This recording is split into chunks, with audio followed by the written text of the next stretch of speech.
Sales, कैसे हो आप सब? आई होप सब बहुत अच्छे होंगे, सबकी पढ़ाई भी और सबकी लाइफ भी काफ़ी अच्छी चल रही होगी।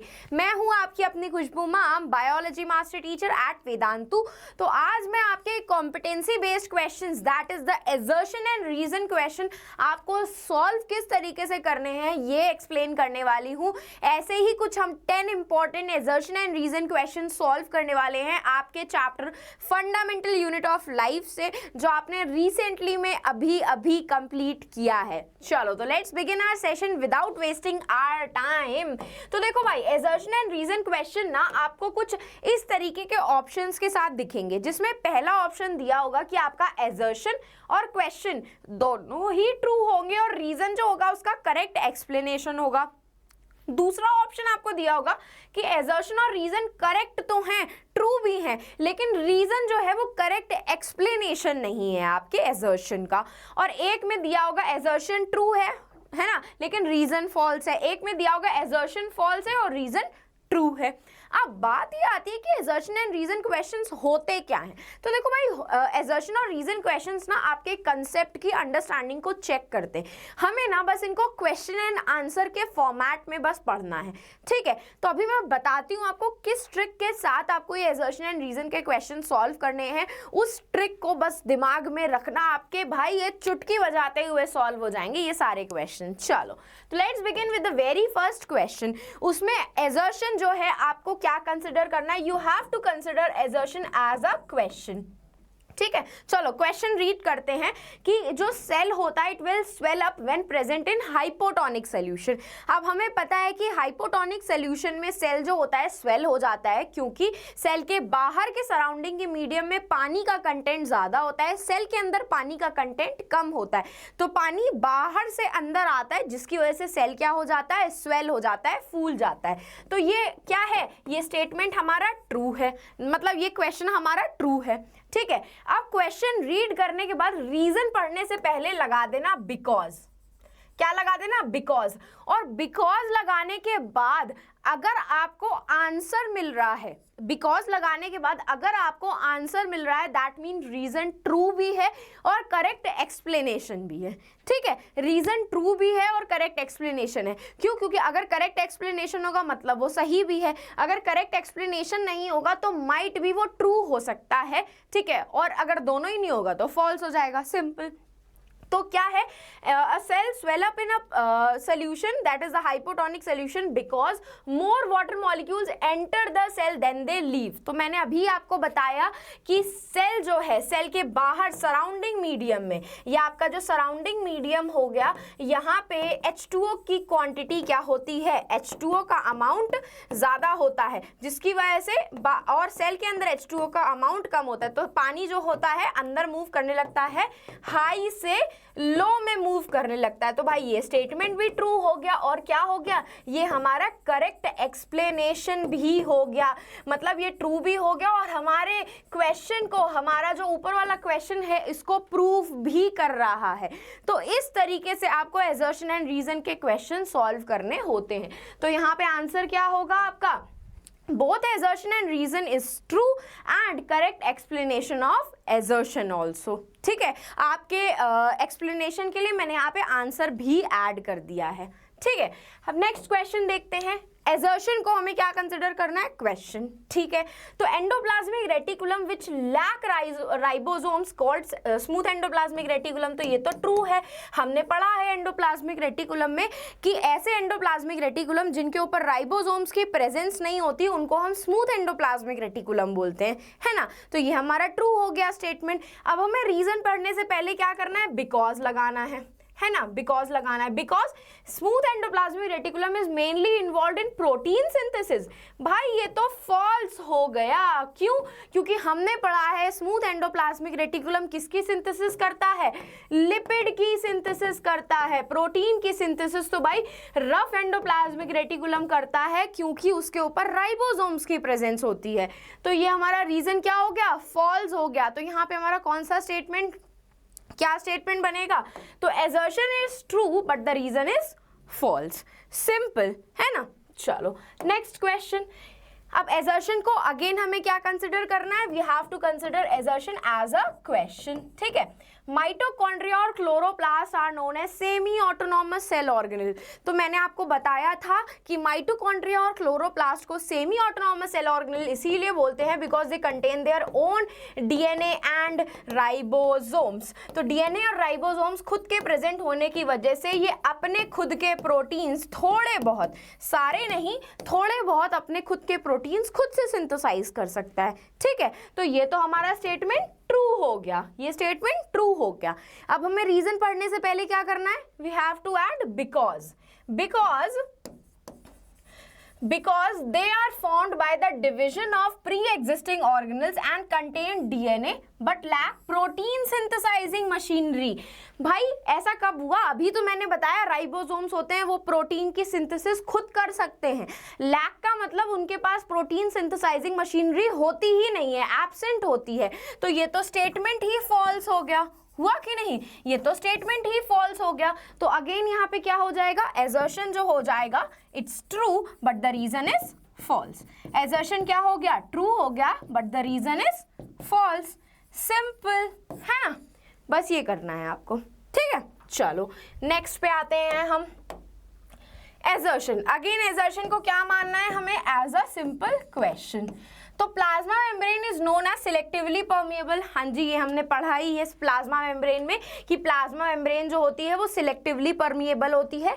कुछ बहुत सब्सटेंसेस की एंट्री को अलाउ करती है और कुछ बहुत सब्सटेंसेस की एंट्री को नहीं अलाउ करती है, ठीक है। तो रीजन में क्या लगाना है, because plasma membrane allows some molecules to pass through it more easily than others।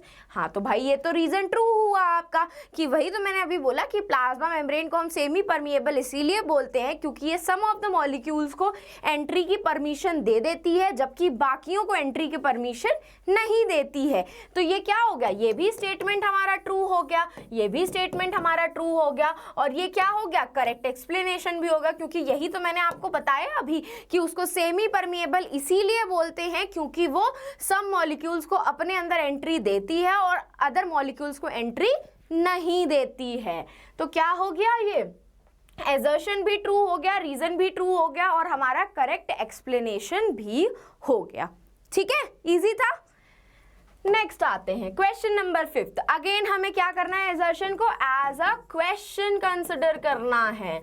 The endoplasmic reticulum play a की रोल इन प्रोटीन सिंथेसिस। बिल्कुल ट्रू है, क्यों, क्योंकि इसके पास क्या प्रेजेंट होते हैं, RER प्रेजेंट होते हैं जो कि राइबोसोम्स की प्रेजेंस शो करते हैं, और राइबोसोम्स क्या करवाता है, हमारी प्रोटीन की सिंथेसिस करवाता है। क्या करवाता है, प्रोटीन की सिंथेसिस करवाता है, ठीक है। तो अब हमें रीजनिंग से पहले क्या लगाना है, we add because the rough endoplasmic reticulum is stud मतलब attached with the ribosomes which are a site of protein synthesis in cell. तो भाई ये क्या हो गया, ट्रू स्टेटमेंट हो गया, और ये तो क्या हो गया, करेक्ट एक्सप्लेनेशन भी हो गया, क्योंकि अभी मैंने आपको यही एक्सप्लेनेशन तो दिया कि एंडोप्लाज्मिक रेटिकुलम जो होते हैं वो की रोल प्ले करते हैं प्रोटीन सिंथेसिस में, क्योंकि उनके पास राइबोसोम्स की प्रेजेंस होती है जो प्रोटीन की सिंथेसिस में इन्वॉल्व्ड होते हैं। तो क्या हो गया, ये दोनों ही स्टेटमेंट ट्रू हो गए और रीजन जो हो गया करेक्ट एक्सप्लेनेशन भी हो गया। तो क्या हो गया, both assertion and reason are true and reason is the correct explanation of assertion also, ठीक है। इजी था। अब इससे आपने एक बात नोटिस करी कि अगर आपको इस चैप्टर के कंसेप्ट नहीं पता होंगे, इस चैप्टर की थ्योरी नहीं पता होगी, चीज़ों के बारे में नहीं पता होगा, तभी आप ये क्वेश्चन सॉल्व कर पाओगे, अदरवाइज ये क्वेश्चन आपसे नहीं सॉल्व होने वाले, क्योंकि रट करके कोई फायदा नहीं है। कंसेप्ट नहीं आता होगा, ये क्वेश्चंस नहीं सॉल्व होंगे, लिख करके ले लो चाहो तो। नेक्स्ट आते हैं, अगेन हमें असर्शन को क्या कंसिडर करना है, we have to consider them as question. तो cell wall is a non living part of the cell, ये बिल्कुल ट्रू है। सेल वॉल जो होती है hard part of the plant cell होती है, और जो भी hard part of the plant cell होता है वो नॉन लिविंग होता है। सेल वॉल आपकी लिविंग नहीं होती है, वो नॉन लिविंग होती है, इसीलिए सेल वॉल आपकी फ्रीली परमिएबल भी होती है, मतलब किसी को भी अंदर और बाहर जाने की इजाजत दे देती है। क्योंकि नॉन लिविंग होती है, फ्रीली परमिएबल होती है, है, कोई उसका एज सच वो नहीं होता काम। बस ये एक्स्ट्रा लेयर आपके प्लांट सेल में इसीलिए प्रेजेंट होती है ताकि वो उसे एक्सटर्नल एनवायरनमेंट पे क्या प्रोवाइड कर सके, प्रोटेक्शन प्रोवाइड कर सके। तो अब हम रीजन पढ़ने से पहले क्या लगा लेंगे, because it offers protection, definite shape and support. तो भाई ये स्टेटमेंट भी ट्रू हो गया हमारा। तो ये दोनों ही स्टेटमेंट क्या हो गए आपके, ट्रू हो गए, और रीजन भी क्या हो गया, करेक्ट एक्सप्लेनेशन। क्योंकि अभी मैंने आपको बताया सेल वॉल का मेन फंक्शन होता है सपोर्ट और प्रोटेक्शन प्रोवाइड करना, और ये non living part of the plant भी होता है। तो ये दोनों ही पोर्शन क्या हो गए, ट्रू ट्रू ट्रू हो गए, और रीजन एकदम करेक्ट, एक्सप्लेनेशन भी।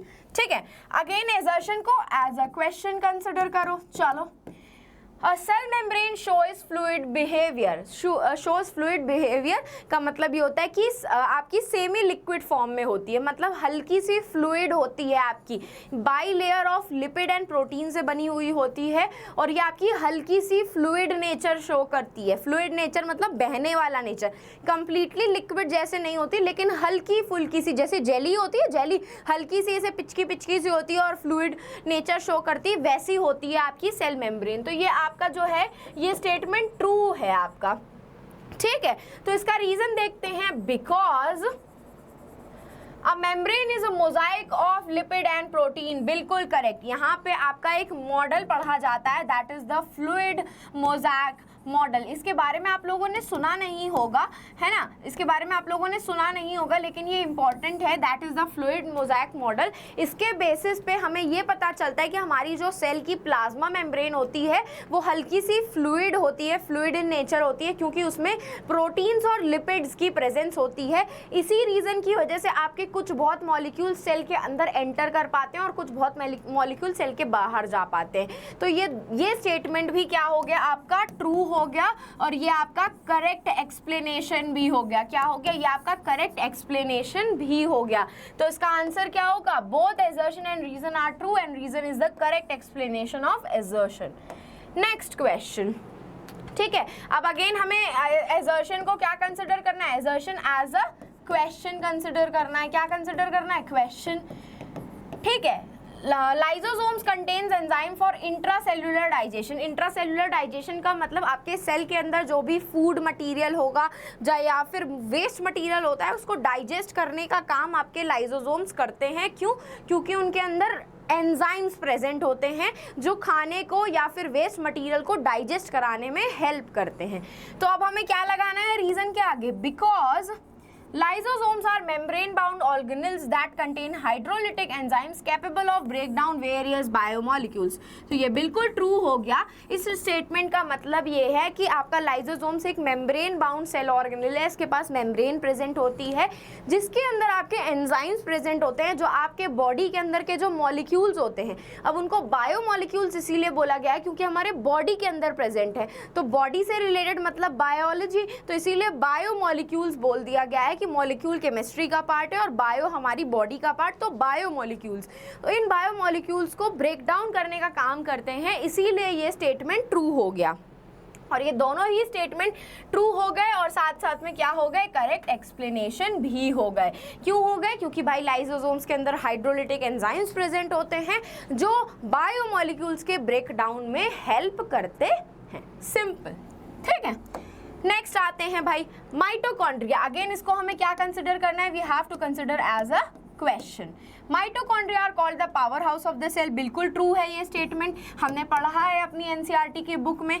अब रीजन के आगे हमें क्या लगाना है, because mitochondria produces cellular energy in the form of ATP, और इसी को ही हम क्या कहते हैं, energy currency of the cell बोलते हैं। क्या बोलते हैं, energy currency of the cell. तो ये स्टेटमेंट भी क्या हो गया, ट्रू हो गया, और क्या हो गया, करेक्ट एक्सप्लेनेशन भी हो गया। ठीक है, क्या हो गया, ट्रू हो गया और करेक्ट एक्सप्लेनेशन भी हो गया। तो ये दोनों स्टेटमेंट के लिए क्या लिखोगे, both the statements are true and reason is the correct explanation of assertion। Next again assertion, plant cells have large vacuoles. हमें पता है ना, और प्लांट सेल के अंदर वैक्यूल्स में सेल सैप बना होता है। सेल सैप मतलब लिक्विड पार्ट, जो न्यूट्रिएंट्स वाला पार्ट होता है ना आपका, न्यूट्रिएंट्स वाला पार्ट जो होता है सेल का, वो इसी में ही प्रेजेंट होता है। तो ये स्टेटमेंट भी ट्रू हो गया आपका, और ये स्टेटमेंट भी ट्रू हो गया क्योंकि हमारे को पता है एक लार्ज सा वैक्यूल प्रेजेंट होता है प्लांट के अंदर। तो ये दोनों ही स्टेटमेंट ट्रू हो गए और रीजन क्या हो गया, करेक्ट एक्सप्लेनेशन भी हो गया। तो बस अब क्या करना है, जाते जाते टेलीग्राम चैनल को ज्वाइन कर लेना ताकि आपको जैसे ही ये सेशन स्टार्ट हो जाएं ऐसे कुछ या इंपॉर्टेंट सेशंस उसके डे टू डे अपडेट्स मिलते रहें। और अगर आपको मुझे पर्सनली रीच आउट करना है तो आप मुझे इंस्टाग्राम पे रीच आउट कर सकते हो, दैट इज़ द खुशबू_भाटिया मेरा इंस्टाग्राम का अकाउंट है। तो बस जाते जाते मेरे प्यारे बच्चों को क्या करना है, सेशन को लाइक करना है, चैनल को सब्सक्राइब करना है और इसे अपने फ्रेंड्स के साथ शेयर करना मत भूलना। और मुझे ये भी ज़रूर बताना कि आप को ऐसे और असर्शन रीजन क्वेश्चंस प्रैक्टिस करने हैं कि नहीं करने हैं, मुझे कमेंट सेक्शन में ज़रूर बताना। तो bye bye and take care.